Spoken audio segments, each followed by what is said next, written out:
Hyderabad-based Apollo Microsystems has signed MOU with US-based Dynamic Engineering and Design that covers technology transfer, co-development and potential licensed production of rocket motors for 40 km range PM-21 Grad AR rockets and 20 km range non-AR variant. Indian Navy has commissioned its new INS Aravali shore-based naval base, which will support various information and communication centers of the Navy.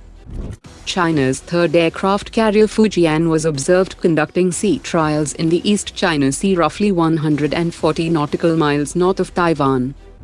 China's Sky Shield laser weapon has failed test in Saudi Arabia desert.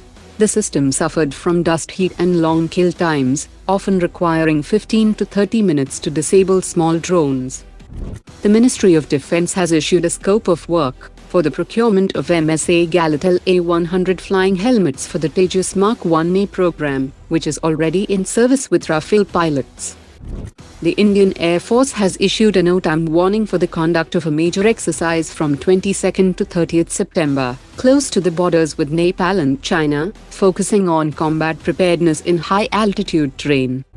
Indian Air Force has issued a NOTAM warning for a major exercise covering the entire northeast, along the borders with Bhutan, China, Bangladesh and Myanmar, scheduled from 25th September to 16th of October 2025.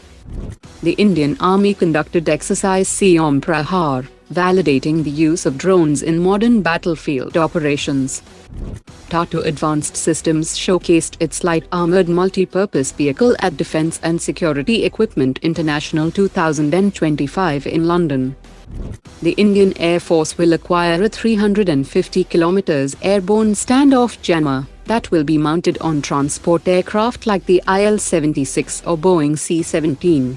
Philippines is set to receive the third batch of Brahmos supersonic cruise missiles from India in the coming weeks, that will complete the $375 million contract signed in January 2022.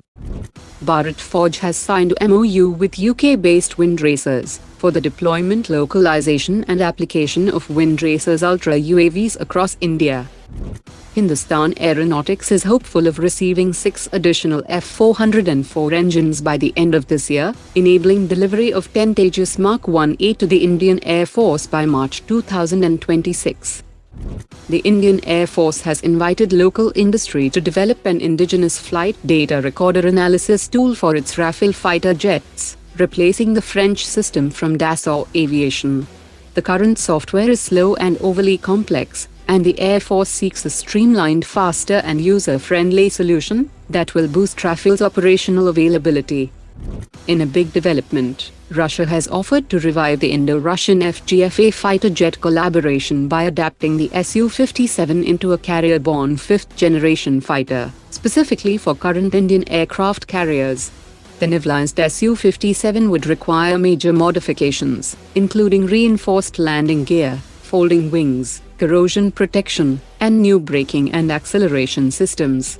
Proposed upgrades include integration of the AL-51F engines for supercruise and thrust vectoring, and Indian radar and mission computers for compatibility with indigenous weapons. Russia has said that if pursued, production at HAL's Nashik facility could yield 30 aircraft within the next 3 to 4 years. Brahmos Aerospace has announced that it will begin autonomous testing of the Brahmos next-generation supersonic cruise missile in 2026, and serial production is expected by 2028. It will weigh 1.29 tons, and will retain Mach 3 speed and a 300+ km range, while its lighter design enables deployment from smaller warships, lighter combat aircraft, and even 533mm submarine tubes. Mazagan Dock Shipbuilders has begun formal contract negotiations with the Defense Ministry for Project 75I. The talks will finalize specifications, costs and delivery timeline, and Defense Ministry and Indian Navy aims to conclude contract talks within the next 6 months and secure final approval thereafter. Today's top 3 comments.